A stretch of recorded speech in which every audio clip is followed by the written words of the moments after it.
पातू जी।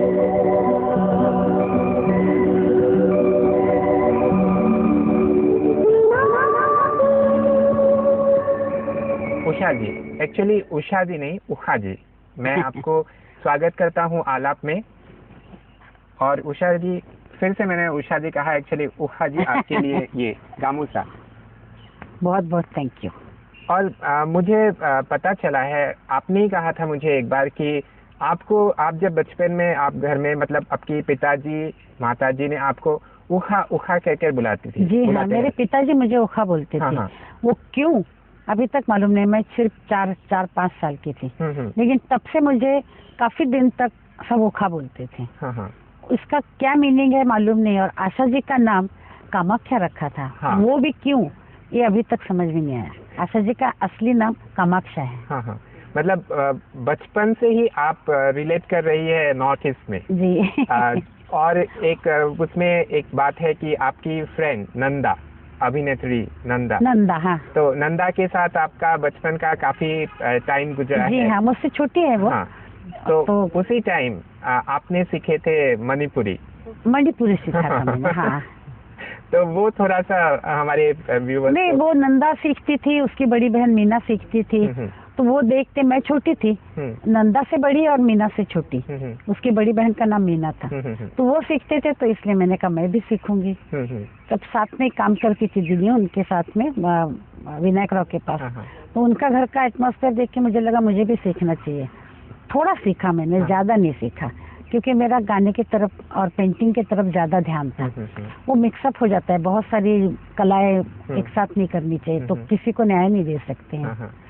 तो आपने अभी कहा कि जो पेंटिंग के बारे में, तो जब आप छोटी थी तब से ही आप? मैं तब से पेंटिंग करती हूँ। मतलब ऐसे किसी के फोटो की कॉपी कर ली, किसी की पेंटिंग की कॉपी कर ली, बच्चों की, वो करती थी मैं। मेरी माँ करती थी, वो देख के मुझे लगा मुझे भी करना चाहिए। तो मेरा हाथ अच्छा था। फिर मैं गई, बहुत बड़े पेंटर दलाल, दीनानाथ दलाल, जिनका बहुत नाम था। तो उन्होंने कहा मुझे ये दिवाली के मौसम में मैं नहीं सिखा सकता हूँ, मुझे बहुत काम होता है। उनका मैगजीन भी था। तो फिर मैं गई इंस्टीट्यूट में, अचरेकर एकेडमी में। तो एमआर अचरेकर से मैंने काफी दिन तक सीखा, मतलब बेसिक सीखा। वो ऐसे ही मैं करती थी, वो छोड़ दिया। बेसिक, फिर खुद के कॉम्पोजिशन वगैरह ये सब सीखा, और हर मीडियम में सीखा, मतलब पेंसिल से लेकर क्रायन तक सब, oil paint, water colour, everything. Usha ji, मैं फिर से थोड़ा सा उस ट्रैक से हट के आ रहा हूँ आसाम की तरफ।